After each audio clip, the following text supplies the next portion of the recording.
তুমি এই শাড়িটা নিয়ে? হ্যাঁ সংকল্প, এই জন্যই তখন তোমার কাছে আমি চাবি চেয়েছিলাম। এই শাড়িটা পরে আমি তোমার মাকে মিট করব। উনি আমাকে দেখতে চেয়েছেন তো। কেন, তুমি যা পরে আছো তাই পরেই মিট করো। না না সংকল্প, উনি গুরুজন, ওনার কাছে শাড়ি পরে যাওয়াটাই বেটার। ওনার সঙ্গে কথা বলে আমি তোমাকে নিয়ে মন্দিরে যাব, ঈশ্বরের কাছে আশীর্বাদ নেব।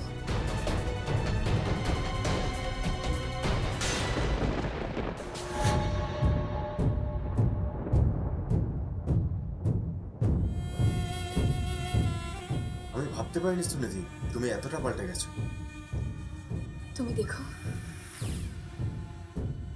আমি আরো অনেক বেশি পাল্টে গেছি সংকল্প। একবার বিয়েটা হতে দাও, দেখো আমি তোমাকে কোনো কমপ্লেনের সুযোগই দেব না।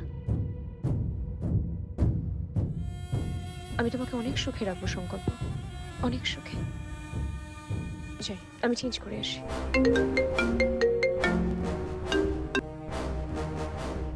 হ্যালো, কে বলছে? ঝিলাম বলছি।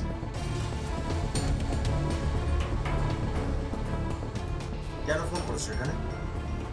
কাল তো জামাই ষষ্ঠী, আপনি কিন্তু বাড়িতে থাকবেন। কালকে ষষ্ঠী দিতে চান? জামাই ষষ্ঠী আমি নেব না।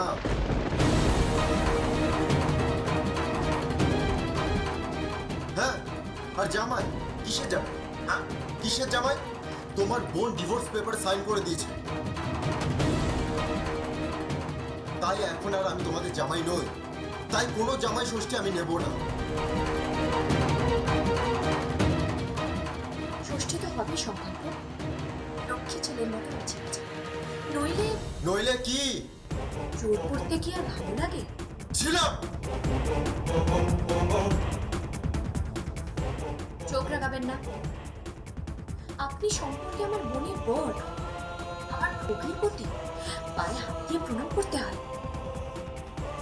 কি হলো, তাই তো? তোমার এত বড় সাহস, তুমি জাস্ট একবার আমার সামনে এসো।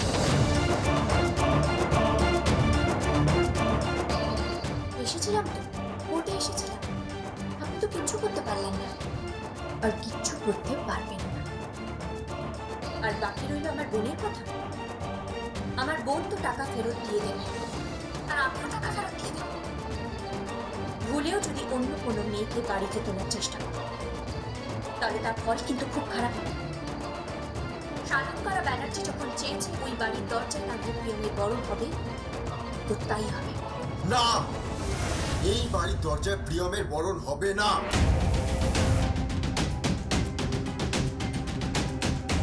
হবে। এই বাড়িতে আমারই বরণ হবে। টাকাটা আমি সুভাষ ব্যানার্জির মুখে ছুঁড়ে দেবো, ছুঁড়ে দিয়ে বলবো এই রইল আপনার টাকা, যেটা আমি কখনো নিইনি, তবু আপনাকে ভিক্ষা দিয়ে গেলাম।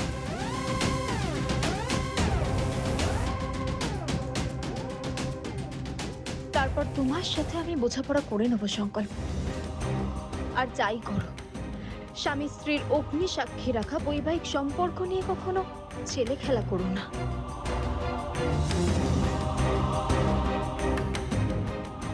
And you, তোমার নামটা যেন কি? হ্যাঁ, সুনিধি।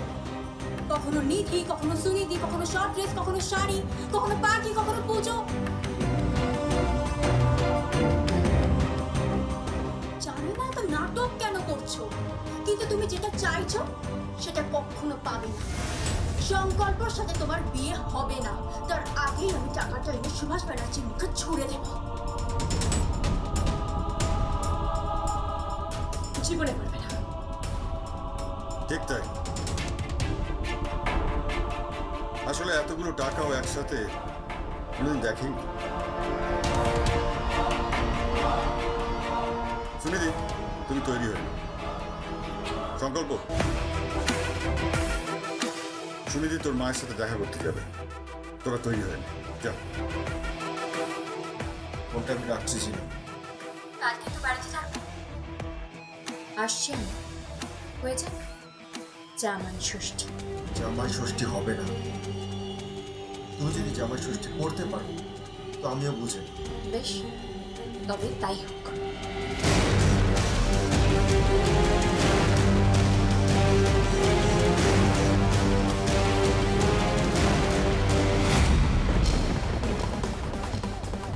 প্রিয়ম, আমি এটা এক্সপেক্ট করিনি। তুমি যে এতটা নিচে নেমে যাবে সেটা আমি এক্সপেক্ট করি। অসম্ভব। তোমার চোখ বলছে তুমি আমাকে ভালোবাসো। তোমার চোখ বলছে তুমি বিশ্বাসই করো না আমি এসব কাজ করতে পারি। আর আমারও চোখ মুখ সমস্ত কিছু বলছে আমি এসব কাজ করিনি। আর আমি তোমাকে ভালোবাসি। যখন তুমি আমাকে ভালোবাসো আমি তোমাকে ভালোবাসি, তখন মাঝখানে এসব থার্ড পার্সন কারা? ধোপে টিকবে না এরা।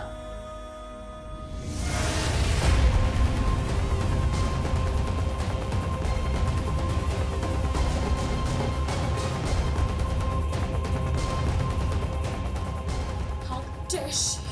How dare she? মাথা গরম করো না, মাথা গরম করো না, ঠান্ডা রাখো, ঠান্ডা।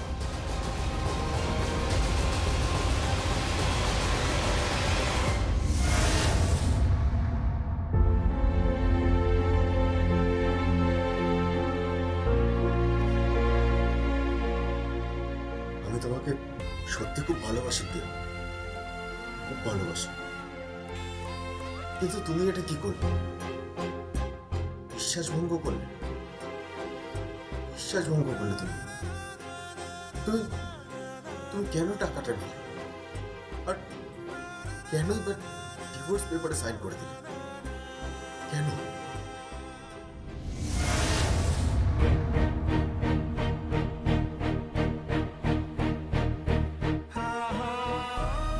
$25 লাখ, এত টাকা?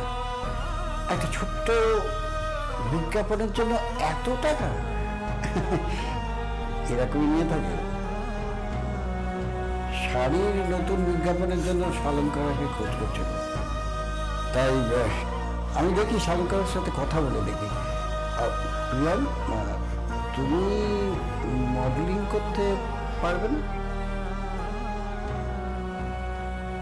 Mister Ghosh, mister Ghosh, mister Ghosh, এটা সেলাই টেক্সটাইলের বিজ্ঞাপন। আর আপনি 25 লাখ টাকা শুনে অবাক হয়ে যাচ্ছেন। মিস্টার ঘোষ, গতবারে যে মডেল আমাদের ছিল তাকে আমরা 40 লাখ দিয়েছি। হ্যাঁ? আরে না না না, আমরা চেয়েছিলাম যে রিজিওনাল আর্টিস্ট মডেল এবারে কাজ করবে। কি করবো বলুন? Date problem. মিস্টার ঘোষ সেলাই টেক্সটাইলের বিজ্ঞাপনের টোটালটা মার্কেটিং ডিপার্টমেন্ট অ্যারেঞ্জ করে। আর এই সবটাই কুর্তি দাদাই দেখে।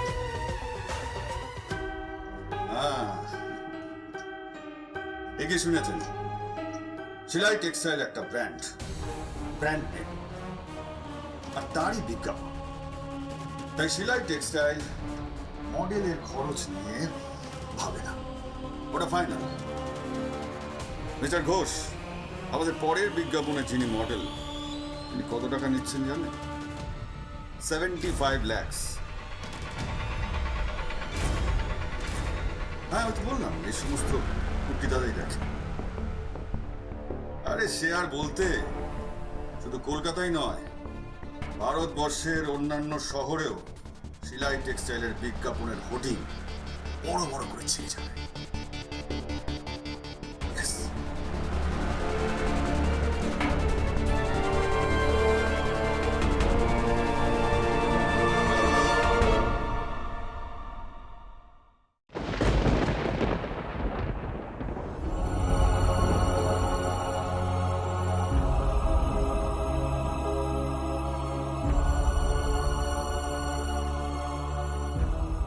চাটা যদি গরম হতো আমার মুখের স্কিনটা পুড়ে যেত সুনিধি।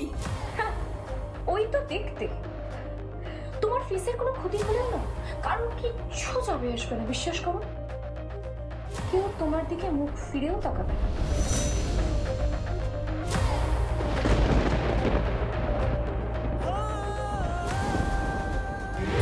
25 lakhs, এত টাকা? একটা ছোট্ট বিজ্ঞাপনের জন্য এত টাকা? এরকমই নিয়ে থাকে। আচ্ছা আচ্ছা আচ্ছা, রিজনাল আর্টিস্টদের ডেট কম। প্রিয়ম, তুমি মডেলিং করতে পারবে না? তোমার এই মিডিওকার রূপটাকে নিজে ঘষে যতটা রূপসী বানানো যায়। কলকাতা থেকে বেস্ট মেকআপ আর্টিস্ট আসবে, ওই যারা ব্রাইডাল মেকআপ করে। আমি সত্যি খুব চেষ্টা করব দাঁড় কাককে যাতে সাজিয়ে গুছিয়ে ময়ূর বানানো যায়। তোমার ফেসের কোনো ক্ষতি হলেও না, কারণ কিচ্ছু যাবে আসবে না, বিশ্বাস করো। বিশ্বাস করো, কেউ তোমার দিকে মুখ ফিরেও তাকাবে না। তুমি মডেলিং করতে পারবে না? কলকাতা থেকে বেস্ট মেকআপ আর্টিস্ট আসবে, ওই যারা ব্রাইডাল মেকআপ করে। আমি সত্যি খুব চেষ্টা করব দাঁড় কাককে যাতে সাজিয়ে গুছিয়ে ময়ূর বানানো যায়।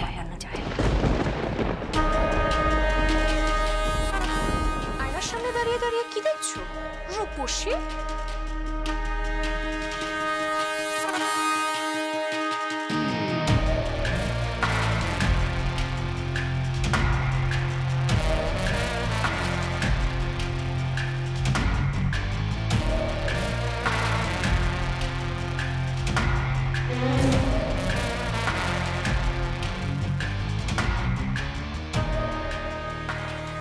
কি?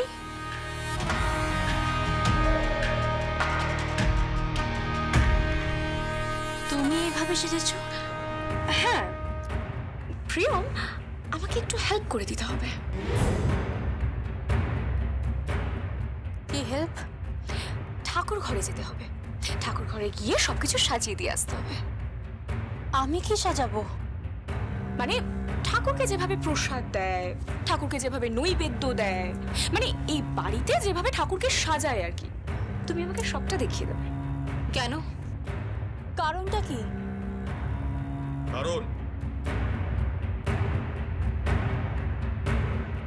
কারণটা একটু পরেই বুঝতে পারবে।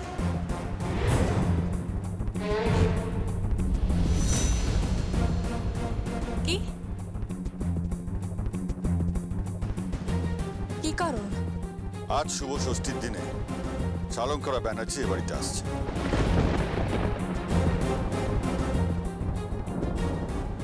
মা মা আসছেন?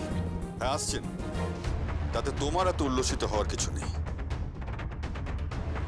উনি আসছেন সুনিধিকে দেখতে, আর তারপর সুনিধির বাড়ির লোককে ডেকে আশীর্বাদ করবার জন্য শালঙ্করা ব্যানার্জি আসছে। চলো চলো চলো। আমি যাব না। চলো, ঠাকুরঘরটা সাজিয়ে দেবে। পারবো না আমি, আমার অনেক রান্না বান্না আছে জামাই ষষ্ঠীর জন্য। হ্যাঁ করবে, পরে করবে। এখন চলো, ঠাকুরঘর সাজাবে, তারপর রান্না বান্না করবে, যেমন করে ঠাকুরঘর সাজায়, প্রসাদ নৈবেদ্য। চলো। কেন এত মিথ্যে? ও যা নয় তা সেজে আমার শাশুড়ি মার কাছে কেন যাবে?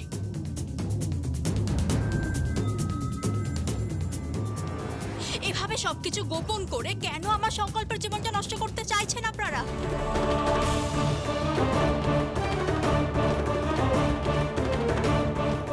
তুমি মিথ্যে বলনি?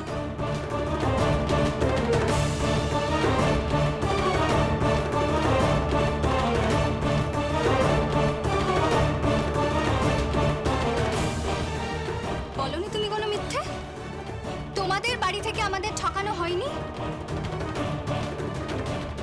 তোমার দিদি বিয়ের মণ্ডপ ছেড়ে অন্য ছেলের সঙ্গে পালিয়ে যায়নি? তারপর শালঙ্করা ব্যানার্জিকে গোপন করে ঝিলমের পরিবর্তে তোমাকে এই বাড়িতে বউ সাজিয়ে পাঠানো হয়নি? ও এখন চোর হঠাৎ সাধু সাজছে? ভদ্রভাবে কথা বলা সঞ্চিতা। ভুলে যেও না আমি সম্পর্কে তোমার বৌদি হই। সম্পর্ক ছিল, এখন নেই। ডিভোর্স পেপারে সই করে মোটা ক্যাশ নেওয়ার পর আর কোনো সম্পর্ক থাকতে পারে না। ছুঁড়ে দেবো সেই ক্যাশ, আপনার মুখে আমি ছুঁড়ে দেব। কিন্তু আমার স্বামীর এত বড় সর্বনাশ আমি হতে দেব না। এই মেয়েটার সাথে আমি কিছুতেই বিয়ে হতে দেব না।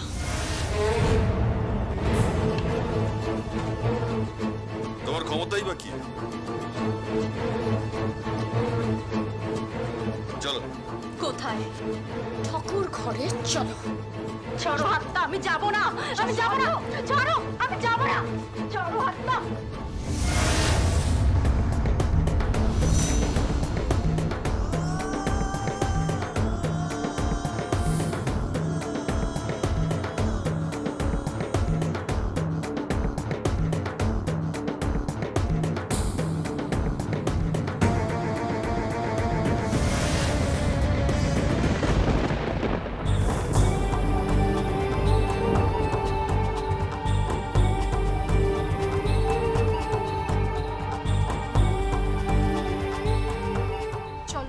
ছাড়ো হাতটা, চলো। ছাড়ো হাতটা। নাও, সুন্দর করে সব সাজিয়ে ফেলো, বাটা সাজিয়ে ফেলো। বাটা সাজাবো মানে? হ্যাঁ, ওইখানে রিক আসবে, জামাই ষষ্ঠী, বাটা সাজাতে হবে, বাটা। বুঝেছো তো? কিভাবে সাজায় সুনীতিকে দেখিয়ে দাও। জানো তো তুমি, ঠাকুরঘর ভালো করে সাজিয়ে দাও। এইখানে বসেই তো বাটা দেওয়া হবে। কি হলো? কথা কানে যাচ্ছে না তোমার? কাকুমণি যেটা বলছে সেটা করো। করো সেটা। পারবো না আমি। করতে তোমাকে হবে। পারবো না আমি। তাহলে আজকে এই বাড়িতে তোমার শেষ দিন।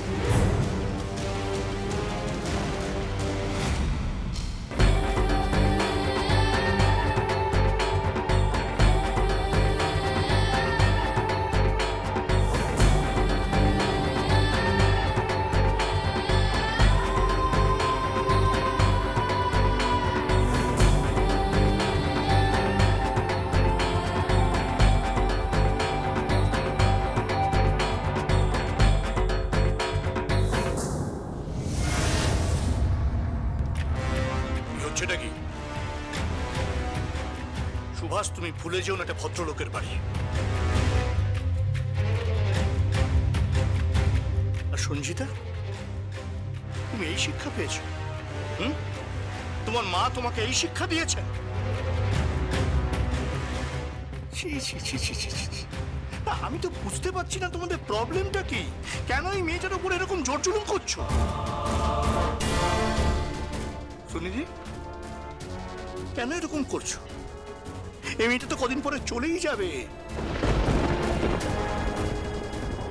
সব তো শেষ হয়ে গেছে, সব চুকে বুকে গেছে। তারপরেও মেয়েটার সঙ্গে কেন এরকম করছো? আমি এই বাড়ি থেকে যাব না। আমি এই বাড়ি থেকে কিছুতেই যাব না। প্রিয়ম, তোমাকে তো যেতে হবেই। শালঙ্কারা যে শর্ত দিয়েছে সেটা তুমি কখনোই পূরণ করতে পারবে না। এত অল্প সময়ের মধ্যে এতগুলো টাকা তুমি কিছুতেই জোগাড় করতে পারবে না। এই অল্প সময়ের মধ্যে এতগুলো টাকা জোগাড় করে এই বাড়িতে ফিরিয়ে দেওয়া, আমার মনে হয় তোমার পক্ষে সেটা সম্ভব নয়। যাই হোক, বিশ্বাস করুন বাবা, আমি কিচ্ছু করিনি। আমি কোনো অন্যায় করিনি বাবা। এই ন্যায় করেছে কি অন্যায় করেছে, কোনটা ভুল কোনটা ঠিক, আজকে আমি এই তর্কে যেতে চাইছি না, যাচ্ছি না। সুভাষ, আজকে বাড়িতে ষষ্ঠী। আজকে আর এই অশান্তি এই বাড়িতে ভালো লাগছে না। দোহাই তোমাদের, রেহাই দাও এই অশান্তি থেকে, রেহাই দাও।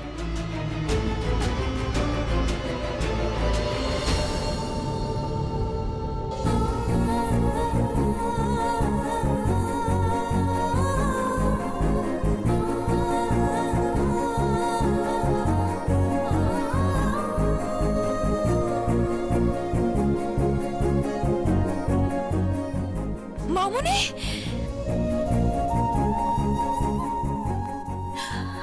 মামনি তুমি এসে গেছো। এসো এসো ভেতরে। সবাই কোথায়? সবাই ঠাকুর ঘরে আছে, আজকে ষষ্ঠী তো। তুমি এসো না, এসো। তুই কাঁদছিস কেন? মামনি, মামনি তুমি তুমি সুস্থ আছো? তুমি তুমি নিজের পায়ে হেঁটে এ বাড়িতে এসেছো। আমি ভাবতে পারছি। এবার সব ঠিক হয়ে যাবে, দেখো সব ঠিক হয়ে যাবে। তুমি এসে গেছো, তোমার ছোঁয়াতে এবার সব কিছু ঠিক হয়ে যাবে, সব কিছু। সুনিধি এসেছে?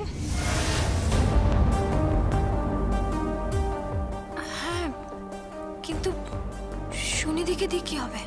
ওকে তো আশীর্বাদ করতে হবে।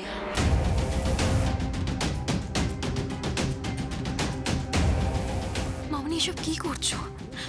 তুমি তুমি এতটা নিষ্ঠুর হয়ে যেও না। পরিস্থিতি আমাকে নিষ্ঠুর বানিয়েছে, আমি হতে চাইনি। কিন্তু প্রিয়ম তো অপরাধী নয় মামনি।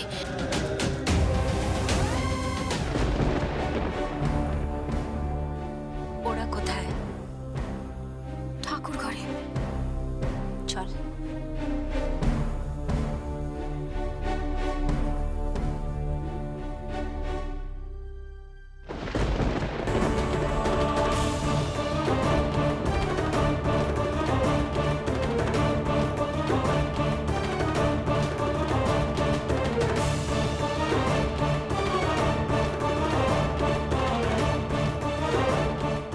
তোমরা এসে গেছো?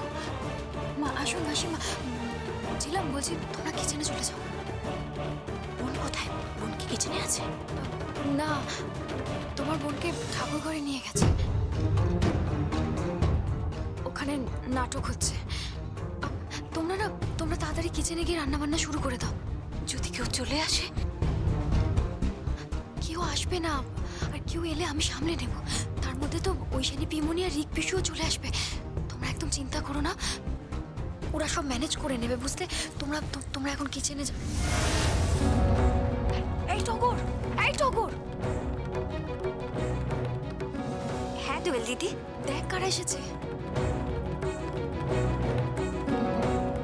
ছিলম দিদি, তোমরা এসেছো?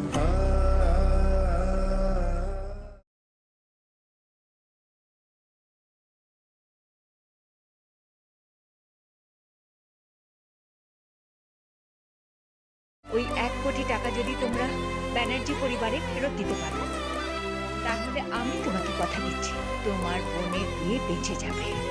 আমি তোমাকে হাত জোর করে অনুরোধ করছি, তুমি আমাকে এরকম কষ্ট দিও না বাবা। কষ্ট আপনি একা পেয়েছেন, আমি পাইনি। তোমাকে প্রমাণ করতে হবে যে তুমি শালঙ্কারা ব্যানার্জির প্রকৃত উত্তরাধিকারী। তুমি এবারে বউ হবার উপযুক্ত। আমি তো ওকে মায়ের হাতের ষষ্ঠী দেওয়া বলি, মায়ের হাত থেকেই বাটা পৌঁছবে, এই আমি তোমাকে কথা দিলাম বাবা। আমি কোনো টাকা নিইনি, কোনো গয়নাও নিইনি। সে কি? তাহলে এইসব কি করে হলো? আমি কিচ্ছু জানি না।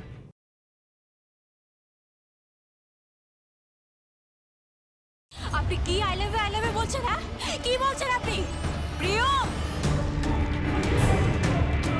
তোমার বাবাকে খবর দাও, তোমাকে আশীর্বাদ করব। প্রিয়ম ব্যানার্জি যদি ওই 50 লক্ষ টাকা সুভাষ ব্যানার্জির মুখের উপর ছুঁড়ে দিতে পারে, তাহলে আমি ধরে নেব প্রিয়ম নিরপরাধ। না ওই সোনা ফেরত দিতে পারবে, না ওই গয়না ফেরত দিতে পারবে। তাই বিয়েটা তোমার সাথেই হচ্ছে। আমাদের ভবিষ্যতের সন্তানের কামনা করে তোমায় ষষ্ঠী দিলাম।